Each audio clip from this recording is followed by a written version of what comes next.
Am I the a-hole for being upset with my son for finding a job without telling me? My son is 18. He is going to be attending community college and is living with me, my husband, and his two younger half-sisters. The other day, I found out that he found and accepted a job without telling me. I was upset with him about it, and the reason for that is that, first of all, he should have told me since we live in the same house. And also, and more importantly, now I'm left without someone to stay with the girls from 3 to 8, where my shift starts and ends. My son is usually the one to stay home with the girls, and his new job is during these hours, so one way or another we are impacted. He told me his friend found him this job and it just happened, but I don't think it did because he knew he had to give up staying with his sisters while at work. My husband travels most of the time, he's a pilot, and paid childcare is a no for me. My son said I shouldn't be surprised by him trying to work to save money to be able to pay for himself. But that is just absurd since he literally lives with us without having to pay for anything, except for his own entertainment. He said he needed a job, and he wasn't realistically going to stay and watch his sisters for days on end, especially if he doesn't get paid for it. We kept arguing and my husband got involved, and he too was upset saying that my son had no respect for us. My son basically had a like-it-or-not attitude with us, and kept refusing to discuss this with us, saying we have no right to be upset with him, and should just accept it. But I think that is being inconsiderate of my husband's and I's struggle to provide for the family as a whole. This should mean something to him, but he acted selfishly. Edited to add, okay, it seems that I did not mention the reason why the babysitter option isn't ideal. It is because my daughters don't want a babysitter. They're both dealing with some issues and are uncomfortable being with a stranger at home. Besides that, my son decided to stay with him, and we didn't ask him or anything. Okay, some of you here are implying or suggesting that I'm making my son to be the girl's babysitter, but that is in fact not true. He doesn't do much for them, just stays home with them while he studies or plays video games. He adores his sisters and only stays with them when he wants to, otherwise we wouldn't force him. Also, my husband said the girls are too young for therapy, and I agree with him on that. Now for the top comments. You're the a-hole. He isn't free childcare. He has his own life he needs to live, and what he is doing is bettering himself for the future. You need a better plan than forcing your kid to babysit for no money. But I feed and house him. I am genuinely curious as to what her plan was if her son ended up having classes in that time period. As a student, I speak from experience when I say classes can be at odd times. I wouldn't even consider 3 to 8 to be odd times for college classes, especially at a community college that might have a lot of first shift workers / second shift students. Classes in the 3 to 6 range would often fill up first when I was in college, because professors would teach their higher level or degree specific classes earlier, and the Gen Eds in the afternoon. Mostly because we had a large teaching college, so we'd often be doing practicums at schools around the area in the mornings, and come back to campus in the afternoons, and we needed those classes not to interfere with school hours. So instead of getting a paying job for himself, you want him to work for you for free? You're the a-hole, and this should be cross-posted to r/choosing beggars, lol. You're the a-hole. The man is 18. He needs a job and he doesn't have any children. You have children. Stop relying on your son like he is your co-parent or partner. He is not. Exactly. He needs a job. Even if he doesn't need the money, the job economy is rough. And my friend recently graduated college with 2 degrees and has been struggling finding a job with his degrees. I couldn't imagine how much harder that would be on someone who has never had a job in general. OP, you're the a-hole. I've been working since 16. Job interviewers have often said they like seeing how much experience they have with working, as hiring someone who has 0 job experience can be a risk to them.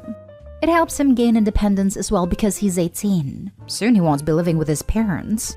Rentals also like seeing job history. His siblings are not his kids. No reason to watch them unpaid. Next story is titled, Am I the a-hole for disrespecting my husband's wishes and refusing to let my kids call him dad? I, female 35, lost my late husband years ago, and I have 2 kids with him, 5 and 7. The kids struggled a lot from this tremendous loss, but they were lucky to meet my now husband and their stepdad Adam. Adam and I got married several months ago. He without a doubt loves my kids as his own. It even gave them adorable nicknames, and they did the same to him. They have several cute nicknames for him, which is what they usually call him by. But for the past couple of weeks, I started hearing first one of the kids call him Daddy, then both of them calling him Daddy. To be frank, I felt uncomfortable with it and didn't think it was the right thing to do. I don't want the kids to be confused. It accidentally replaced their biological dad, and Adam said he understood that. In fact, he said no pressure, but the kids decided to call him Daddy and he couldn't bring himself to correct them. I asked to try to do that and set limits so this won't go out of hand. Well, yesterday it happened again right before my eyes. One of the kids called Adam Daddy, and Adam didn't correct him or say anything. I got upset and couldn't help it. I waited till the kids were in the other room and started arguing with Adam about it. He acted confused and he said he couldn't do it, then tried to convince me to let it go as long as the kids are happy. I told him he doesn't get it because I'm trying to keep their deceased father's presence and title in their life, and as hard as it is now adding this confusion that comes with calling Adam Daddy. He said I was being irrational and that he's done nothing wrong, but I disagreed because we already had this conversation. Besides that, he was more than thrilled with the kids calling him cute nicknames, so why would he suddenly not want that now? I told him I'd handle this myself from now on out. Apparently, I pissed him off because he mumbled that I was being a bit much, then went upstairs. He's claiming that I'm disrespecting his wishes and keeping him at arm's length when it comes to his relationship with the kids, but all I ask for is time. You're the a-hole with as much compassion and sympathy as one can have while still rendering that verdict. Your kids can have more than one dad without replacing or forgetting their biological one. All you're doing by trying to police how they label their feelings about Adam is getting in the way of building a healthy relationship with a father figure who's here and who they've embraced. Please get to therapy if you continue to struggle with how to navigate this, because I really think this is more about you and your grief than what's best for them. Agreed, but I'm holding off on too much compassion. Opie needs therapy, but she also needs to hold herself accountable for keeping her kids emotionally healthy. The kids want a dad, and they see Adam as dad because he is right there doing all the dad stuff. If Opie blocks them from building this bond, they will get so confused. All the kids at school have moms and dads. Why don't they? They will ask questions, and kids can struggle with how adults process emotions. Let them have their dad. Yes, and also Opie was mad that the Adam didn't correct the kids when calling him dad. But how is he going to do that without upsetting them? They're quite young, so even if he explained in the nicest possible way, they could feel upset about the conversation. You were being irrational. This shows your preference, so you should have been handling it yourself all along. It's possible for the kids to call their stepfather daddy and also know that their bio father died. Forcing your husband to say, "Don't call me daddy," is a poor substitute for you just talking to them about their deceased father. If the children choose to call their stepfather daddy, let them. You're the a-hole. This is spot on. Opie, the kids chose to call him dad. They chose. Imagine how they will feel if he says, "I'm not your dad. Stop calling me that." They will feel awful and unloved. They think of him as their dad and it turns around and stamps on their feelings. Don't make him do that. Don't make him damage the nice relationship he has going on with those kids. Leave it be. Soft, you're the a-hole. He's not making the kids call him dad. They're doing it on their own, which is a good thing because it means they like him and feel loved by him. I understand you not wanting the kids to forget their father, but they're 5 and 7, and chances are they aren't going to have any memories of him.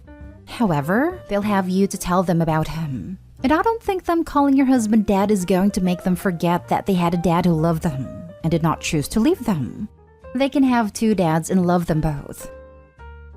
Next story.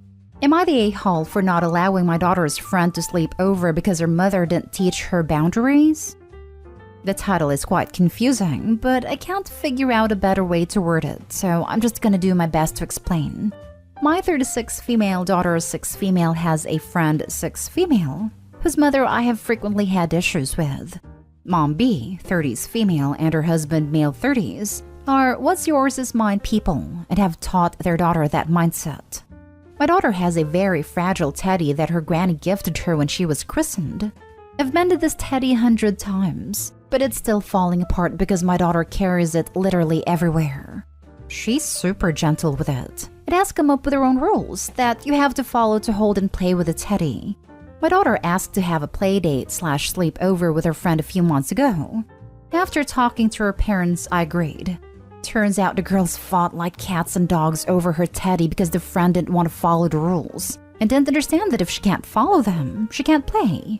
The friend threw my daughter's teddy and she called to come home early. Next day, I guess they sorted it and were friends once again.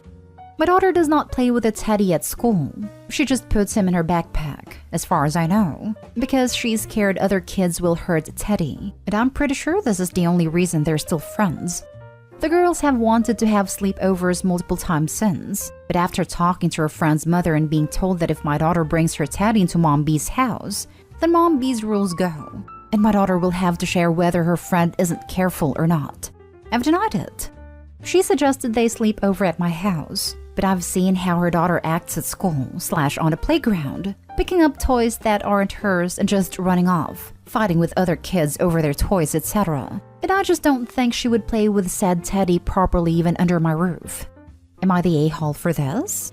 I've talked to other parents in her class who had the same problem and just hid a toy, but I don't think my daughter should have to go without the teddy all night for someone else's behavior.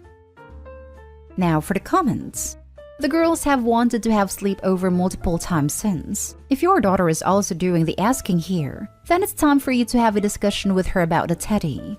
Maybe she's willing to hide him for the night to ensure his safety? Not the a-hole for being concerned about a toy that has a lot of significance to your child, but you better start thinking about alternative solutions in general. Things happen by accident to special lovies, even in your own home or at school. And surely you don't want to have that cause a real breakdown or something. I've talked to her about the teddy before, basically saying that there will be a time to leave him at home, which was when she came up with the rules. All her other friends have agreed to said rules, and I think maybe that's why she keeps asking. My husband told her we talked to friend's mom, so maybe she thinks the problem's fixed. Either way, another convo is in our future anyway. Thank you. What about sending your daughter to the sleepover without Teddy? Talk to her ahead of time about keeping Teddy at home so he's safe. Mild everyone sucks here. The other mom sucks for obvious reasons, and much more than you do, but you're also doing your kid a disservice by not showing her how to enforce her own boundaries and deal with the natural consequences. Asking her directly would make the most sense here. Does your daughter want to go on a sleepover? If she does she want to leave Teddy at home so that he doesn't get messed up? Ultimately, it was bound to happen that there would be a situation where it wasn't appropriate for her to bring Teddy, and learning how to cope with that is an important skill.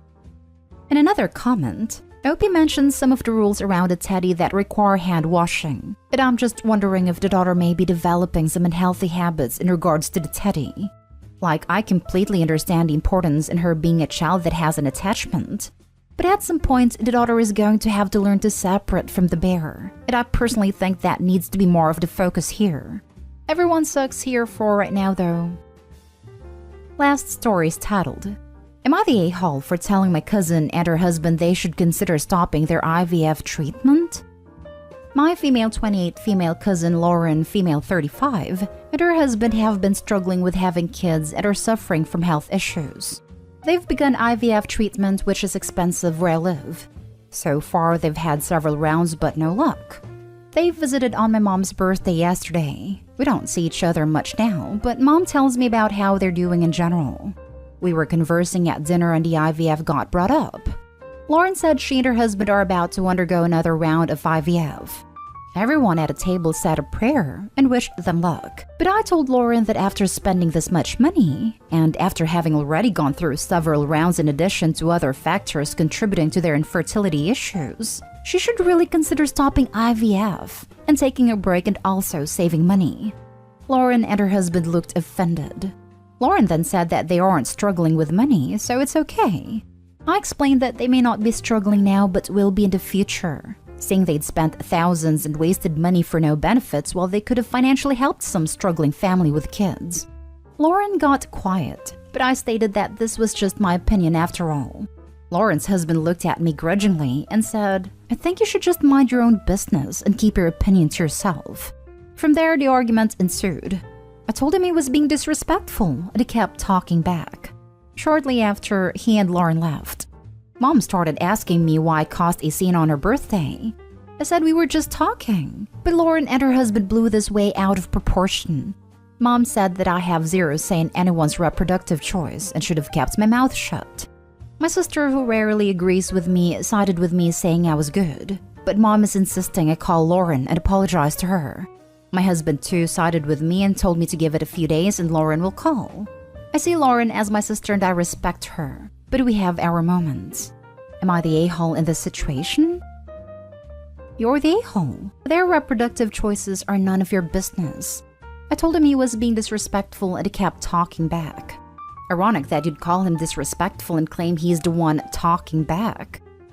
The fact that she can't see that she was disrespectful and the argument ensued literally because she answered back when he told her, quite correctly, to mind her own business is staggering. You're the a-hole, OP. It is none of your business. Also, this is not wasting money. They are trying to have a baby, and your absolute dismissive and hurtful comments are terrible. Now, if they were loaning money everywhere to get these treatments, and only if they ask you multiple times and you kept on saying no, then you have the right to say something about this. If not, shut up. And also, I can say my opinion because it's my opinion and I'm allowed to state my opinion, however de facto true that is. It's also making you a huge a-hole. You don't need to say your opinion because it's none of your freaking business. You're the a-hole. What they do with their money and their bodies is none of your business.